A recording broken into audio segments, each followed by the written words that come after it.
G'day growers, welcome to Curl's Corner. In this video I'm going to be going for a run through of the setup of our irrigation, as I've been promising for the last couple of videos. Also going to be setting up the final half of our garlic prep for 2026, including obviously the irrigation and the mulching and the tarps. Speaking of tarps, since the last video I've also had ARK Tarps come on board with a partnership for us. They've supplied us with one of these tarps and also a discount code for you guys to use across their whole range. At the end of the video, we'll go for a run up to the backyard and give you an update on the aquaponics as well. For now, let's jump into these.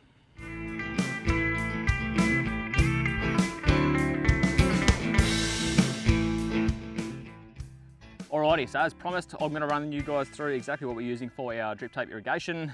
To start off with, we have got 1-inch pipe, we've got some 3/4 pipe and some 1/2-inch pipe. The 1-inch pipe goes from our header tank and goes all the way down the back end of our beds. As they tee off into each of the separate rows, they do come down to 3/4 and then 1/2-inch, and then our drip tape that we use is 16mm, which I'm not sure if they call it 5/8 or not, but yeah, 16mm is how it's sold. In terms of the tools that we're using, we've just got a tape measure, we've got a good set of pipe cutters.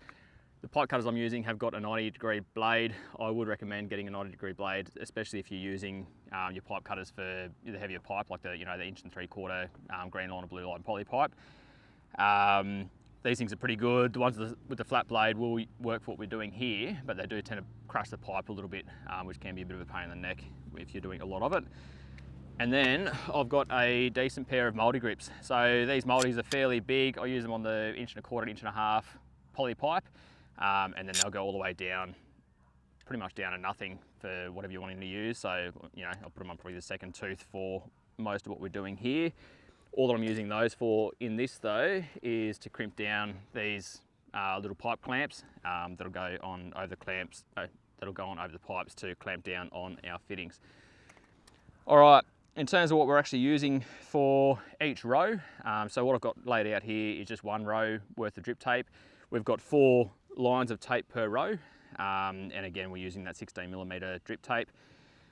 Coming from the 1-inch line, we've got a 1-inch T-piece. I did have some 1-inch to 3/4 T-pieces, but yeah, I've run out of them, but they would be ideal. You can just go straight down to that, just saves you a bit of inch line here. So 1-inch down to 3/4, I've got a 3/4 tap and one of those on each row, just so you can turn them off and isolate them if need be. Then I've got a 3/4 to 1/2-inch T-piece. These things are pretty difficult to find, having the larger standout and the 2 smaller legs.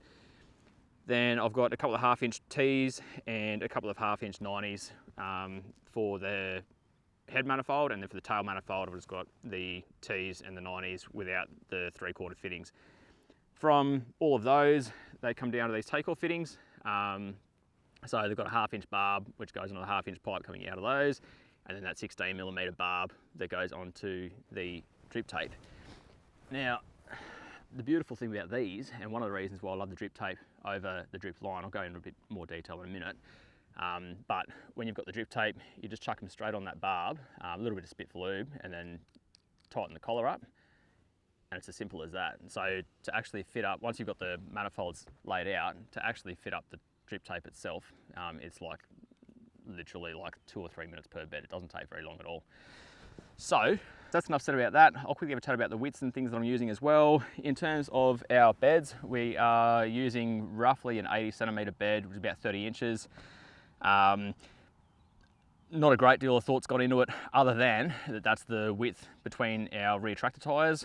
So for initially tilling the rows, I'm hoping I didn't till the rows initially, but for doing that initial tillage, I've set the tiller to sit in between the tyre width, and then it also means that at the end of the season, when we're wanting to slash all of the vegetation and things like that down, we can just back the tractor over and not have to worry too much about compressing any of that soil that we've been working on. Also, later on down the track, once we win Lotto and we can afford a tractor-mounted seeder, it means we'll be then able to back the tractor up over these rows and seed the rows out with the tractor as well, rather than doing it by hand. It's also quite a nice width that you can step over it. Even the kids can sort of step over it. It's 2.5 feet or thereabouts, so it's not quite not quite a metre, that 80 centimetres that you can step over without stepping on the rows. And it's also easy enough to walk that Jang cedar down either side and be able to get right in the middle of it without having to worry, you know, too much about leaning over or anything like that. So they are quite a nice width to use. I think they're a fairly standard width. That's not what we're using them. We're not using them because they're standard, we're just using them because they work with our tractor and our setup. So that brings us to the width of our drip tape lines. Obviously, again, our veggie rows are 80 centimetres, and I want these to be about 60-ish centimetres or maybe a little bit over, just that they're not sitting right on the outside. They've got a little bit of room for that water to go out to the outside of the lines without watering our pathways too much. So I've got these bits of 1/2-inch pipe that I've cut down to length. I think I've got these about 180 mil or 18 centimetres, roughly 20 centimetres anyway, which will go between there. So it gives about the 60 centimetres to 65 centimetres with the inside little bits of those pipe as well. Again, nothing terribly technical about the widths or how we're doing it. What I will say though is that you measure the first one out, so I'll be able to tell you now. So yeah, they're about 18 centimetres. Measure the first one out, and then after that, if you just keep the one bit of pipe for your length, you can put the tape measure away and just pretty well cut them all the same length. Just cut and drop, cut and drop, cut and drop. And I'll cut a spare one as well, which I'm just going to cut in half.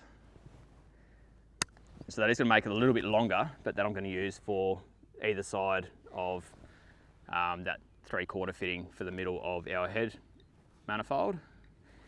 And then also I'm going to cut another 8 shorter pieces. I'm not going to worry too much about measuring the shorter pieces. That is going to go between that manifold and each of those lines. So depending on how you've got it, if you've got a little bit of space between where your rows start and where you've got your manifolds, you can leave it a bit longer. I'm trying to sort of start them pretty much where we are. So I might make them, I don't know, 4 or 5 inches, about 10, 15 centimetres. And again, I'm not going to measure these out. I'll just cut them pretty roughly. One thing I will say about the length of these is that you do need to leave enough length in them so that you can join these fittings on, because they're going to go inside there. So obviously there's a little bit of spare space there, but if you've only got them, I don't know, 4 or 5 centimetres, and you're trying to join both of these in, they've got to bottom out, which isn't the worst, but it's also not great. But if you've got them shorter than that, then they're actually not going to have enough room in there to actually purchase the pipe and then be able to get those crimps on and stuff like that as well. So just make sure, if in doubt, leave it a little bit longer, just so you've got a little bit of a gap between those two fittings. All right, that's all the 1/2 inch done. Now I'll get a couple of lengths of 3/4. I've only got to get one length between those two and then another length between those two. So I've only got to get 2 lengths of that. And again, not going to worry too much about measuring them because they're not as critical as the width. And then we're going to need 1 length of inch pipe to go between those two as well. So that's all the cutting done. I'll quickly shift the camera down so you guys can see a little bit better about what I'm actually doing down here. And I'll put these together. And then we'll get into actually laying the tape and doing the tarps and stuff behind me. I will quickly mention now that you can see I've already done the tarp. I did film this segment already, but I didn't have the microphone turned on. So little tip for new players, if you're wanting to film a YouTube video, probably does pay to check that you've got the microphone and the camera running. Anyway, we live and learn, eh? I'll shift the camera down here, we'll get these done, and we'll get cracking on the rest of it.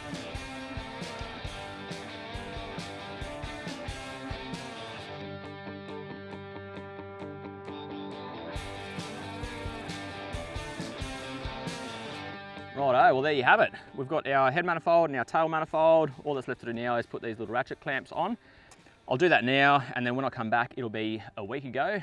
Before I set all this stuff up, I'll talk you guys through exactly the process that we've gone through to get from this to having them set up in these rows under the mulch and under the tarps. So I'll see you in a second with the microphone on.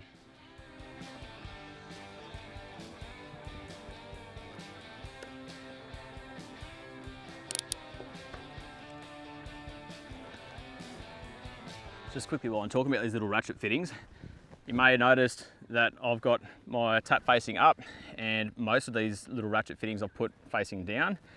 There are a couple here where there's something like a T-piece where I've got one facing down and the other one's facing towards the back. Most of that's just aesthetic, and probably a little bit OCD. But I will say that if you've got a tap, it definitely does pay to just spend that little bit of extra time to put the little clamps at the bottom rather than the top, just so you're not busting your knuckles every time you turn that tap on and off. But yeah, again, little tiny tip for new players. All right, we'll run back there a couple of weeks ago and get back into the rest of it.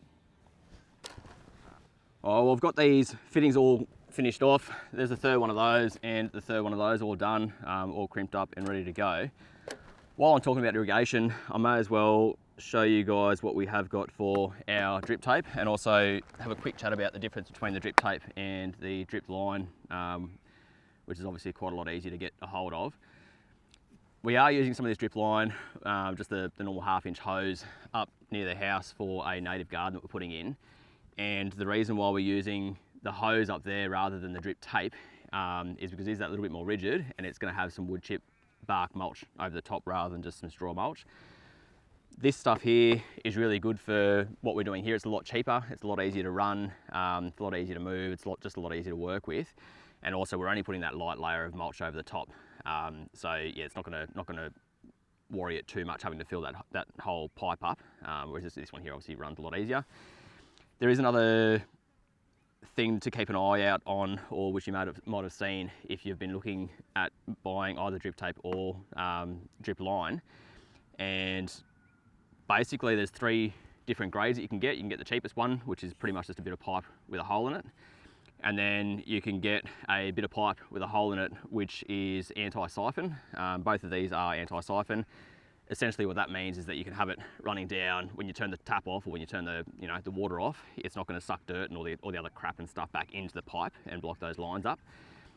So probably not essential if you're not wanting to put mulch over the top. It is quite a bit more expensive than just the pipe with a hole in it. But yeah, it is definitely sort of essential for what we're using. The other third category that you can get is PC, which is pressure compensating. So this one is non-pressure compensating. I think this pipe that we're using at the house is. Basically what that means is that if you've got it on a bit of a slope or something like that, that the bottom patch of slope is going to get the most water and the top bit's going to get the least.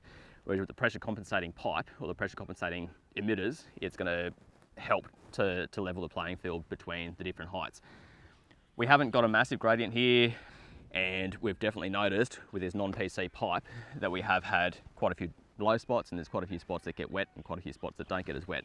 Having clay soil, yeah, that's one thing that I would have, in hindsight, done, is spend a little bit more money and get the anti-siphon and pressure compensating drip line. With the drip line or drip tape that we have got, I'll put the spec sheet over the top. But basically what it's saying is 16mm diameter. So for the fittings that we're using, the take-off fittings that we're using to hook it up to the rest of the system, obviously they need to be a 16mm fitting or a 16mm fitting. Next to that you've got the wall thickness, so it's got 8mm, and that mil, as in MIL, is actually 8/1000 of an inch. I'm not sure why they use mil there when you talk about 0.2 mil being millimeters. Can get quite confusing, but if you're looking at the 8mm, it's actually 1/8 thou or 8/1000 of an inch, which works out to be about 0.2 of a mil. So every 4/1000 of an inch is about 0.1 millimeter. Spacing is talking about the spacing between the emitters. So every 20 centimeters there's another hole in our drip tape. Nominal flow rate 1.6 litres per hour, and 1 bar is the maximum working pressure, and the reel length is 2 kilometres long. So yeah, obviously depending on what you're wanting to do, where you're wanting to use it, what your use case is, hopefully some of those numbers will give you a bit of an idea of what we're using and how it's working for us. Obviously, if you're using it under pressure, you're going to want a higher working pressure. We're just drip feeding it, so yeah, so that 1 bar is probably about right. And yeah, depends on how much water you actually want to put on your plants as per your flow rate. We didn't really look into that when we bought it. I just had a look. I was mostly looking for something that was anti-siphon and the length, and then we just went on price. And I think this 2K roll costs us about $350, but that was also a little while back. So it's enough talking about that. I'm going to lay out these end manifolds. That's going to go pretty much where I am here now, and then I'll see you up at the head end, and we'll hook the head manifolds up.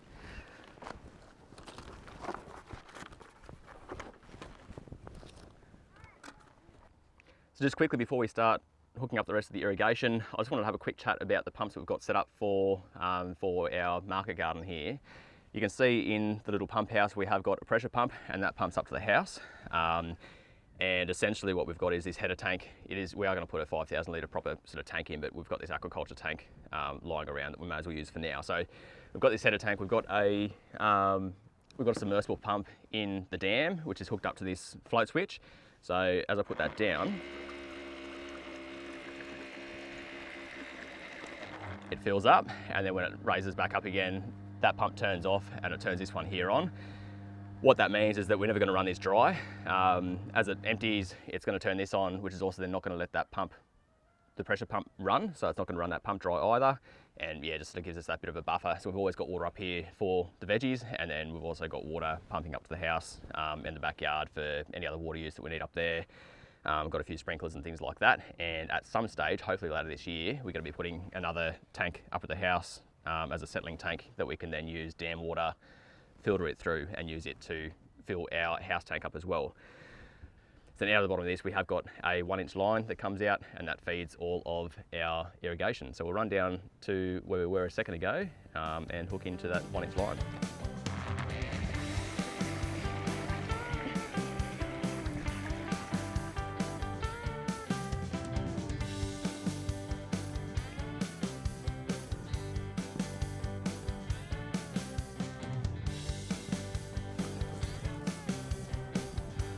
Alright, well, we can see that 1-inch line coming down here. I did go through this in the last video, so I'm not going to harbour on about too much.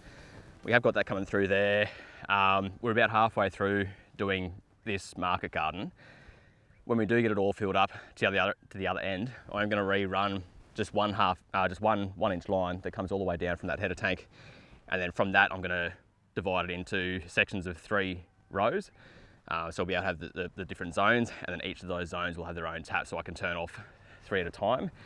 And I may have mentioned at the start of this video the reason for that, which is just essentially that's as far as those tarps will span. They span 3 rows each. The tarps that we've got are 6 metres by 15, and our rows, including the pathways in between, are sort of 1.5 to 2 metres, and they're about 12 to 13 metres long, some of them spanning closer to 14.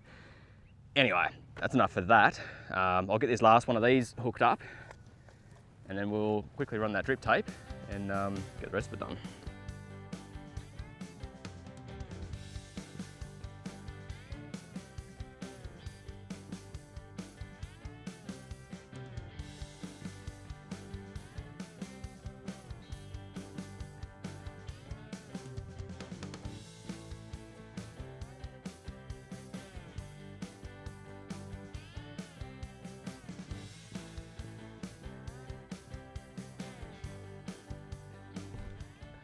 I've got that irrigation down, got that straw mulch down, and now it is time to get these tarps down. You can see I've got the one tarp down there already. I'm going to rip it up for now, and it's going to end up going up near the house where we are starting a bit of a native garden.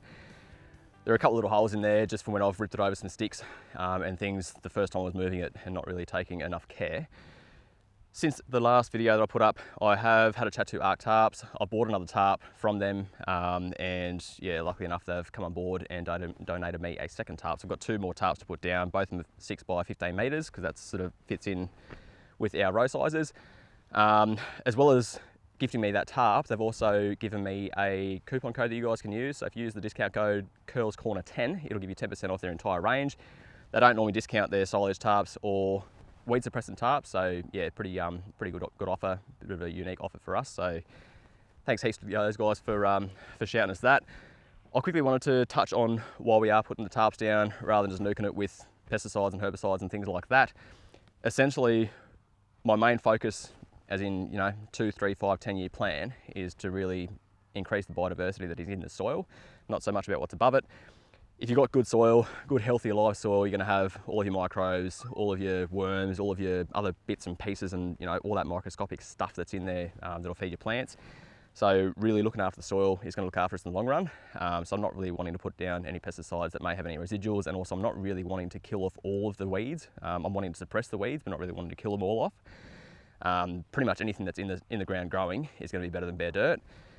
But I am wanting to limit the competition that I've got, especially seeing as though garlic is going to be going in these couple of rows, or in these 6 or 7 rows, and garlic doesn't like competition. So particularly whilst it's starting off, I want to really try and limit that competition that they've got, give them the best chance at life, and then as a few more weeds start to come up through the season, I can pull them out. And over the next few years of tarping rather than using pesticides, I'm going to slowly but surely weed out most of those weeds.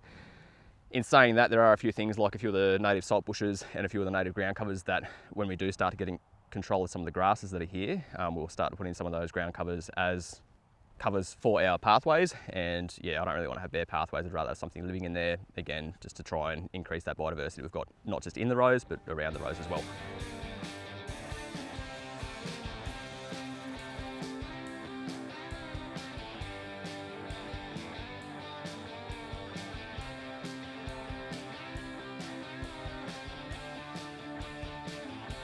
You may be wondering how well the tarping works, and for those that don't know, the tarping process is called occulation. Some people refer to it as solarization, which is a little bit different, a little bit nuanced. But yeah, essentially occulation is when you're putting a black face up, generally a black face up, to stop the light getting down, so that once your seeds germinate, the seedlings start to grow, or the bits of grass start to grow. When they get to the stage of life when they start to need light to be able to photosynthesize, then they sort of keel over, and all of that organic matter and all that nutrient and all the energy that they've already produced goes straight back down into the soil without having as much weed pressure. So this is the area where the old tarp was. You can see it was sitting over this bit, it wasn't sitting over this bit. These were both done on the same day. The irrigation was laid the same day, the mulch was laid the same day. You can see up to here where the colour changes. So this mulch has all been sun bleached, this mulch hasn't, this has all been under tarp. And if I shift out the way, you may be able to see there's still a few little remnant bits of grass that are poking through that have still got a bit of green in them. Another couple of weeks with the tarp and they'll be sort of killed off. But notably, you can see there's bits of grass and bits of weeds coming up through that straw, whereas this straw on your left has got nothing. It's just blank. So obviously the straw is also helping to mulch down and cover off some of those weeds as well. So they start to come through, the mulch is helping to kill them off. But yeah, you can see there's a heap of grass coming up through here, but there's no grass at the start of this one. So yeah, if you ask me, I think it's working pretty well, considering it's fairly low cost. I've budgeted for these tarps to last me at least 3 or 4 years, and provided you look after them, there's no reason why they shouldn't. And I'm hoping that within that 3 to 4 years that we won't really have much of a need for the tarps anymore anyway. So we'll sort of hang on to them until they are completely dead, which, you know, being plastic, it should be 10, 15, 20 years, who knows. But yeah, we will hang on to them and, you know, try and save them for landfill for as long as we can. But hopefully we'll have the weed pressure and, you know, the recurring weed pressure under control enough that we can get rid of the tarps after some time anyway. And yeah, for now, we'll be using this process, and 4 to 6 weeks, maybe 8 weeks, if it's a bit cool like it's going to be now, we should have all of that under control. And if you're wondering how long this process has taken so long for this tarp to be here, I can't remember exactly when I put them down, but I will put down below what date or how many weeks ago it was that I put this tarp out, just so you can see how quick the process is, and noting that we are in autumn time as well, although today is a 30-degree day, so there's that to go with as well. Righto, we'll get this last tarp on, and then we'll go for a quick visit up to the aquaponics and show you an update up there. All right, while I'm here, I'll let you guys in on a little secret. Not really garden related, but it is a bit of a handy tip. If you're ever working with any of this plastic strapping, you've got no scissors on you, you want to get it off, just turn him over, rip the bottom tag, easy as that.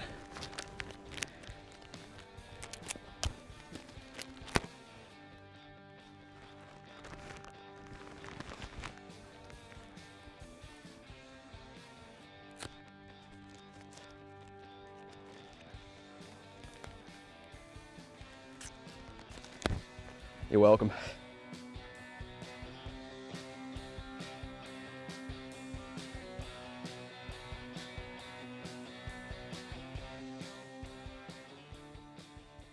Righto, well that's those 2 new tarps down. Before I run you guys up to the aquaponics for that little update, I wanted to quickly have a chat about the process and why I'm putting down the irrigation, then the mulch, then the tarps.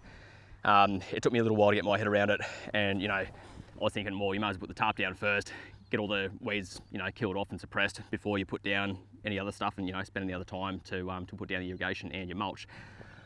But this here was the last lot before I put that other tarp down on the first lot of garlic that we're getting ready for. We've got carrots in here. I did put a video up, I think it might have been the last video, maybe the one before that, of sowing our carrot seeds. And in that video, I spoke about our Jang seeder. We got the JP1, and we've only got just the standard foot that makes the furrow for the seeds to go in before sowing those seeds. The issue with that seeder, or with that foot in particular, is that it doesn't like going through straw or anything like that. It just likes going through nice, soft, clean dirt.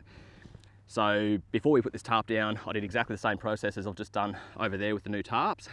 Put the irrigation down, put the mulch down, put the tarp down.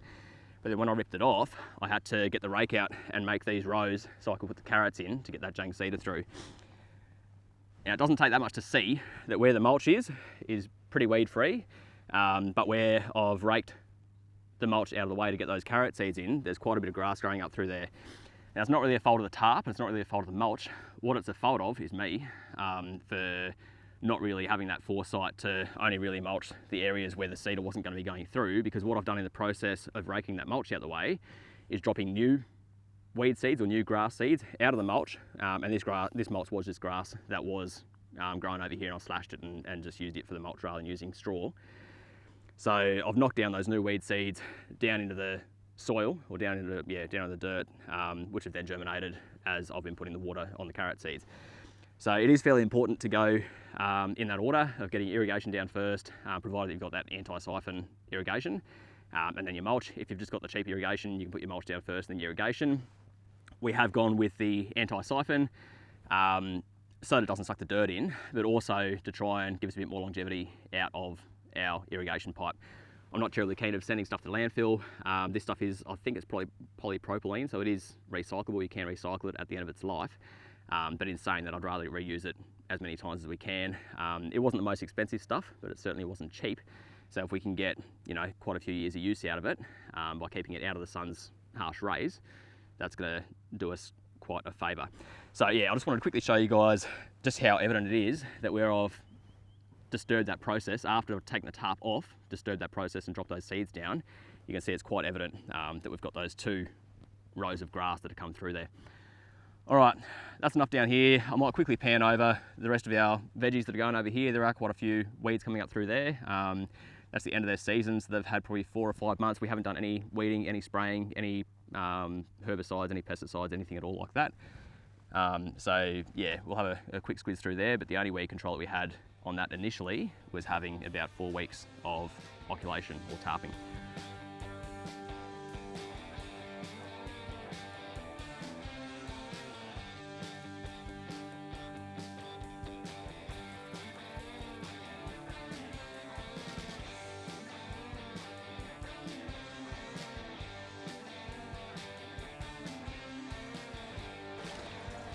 Oh, we're probably a little bit overdue for an aquaponics update. I'll give you guys a quick one now. We have had a bit of a dodgy season, a few issues earlier on in the season, didn't have enough media in this bed. We've also refreshed the media in that bed and got more media all up, just using this hydrating for those that haven't seen our other aquaponic videos. I've also noticed that the tank stand that we've got here has become a little bit off cock. It's sort of come down on this side where these 2 tanks are, because there's no weight on the other side.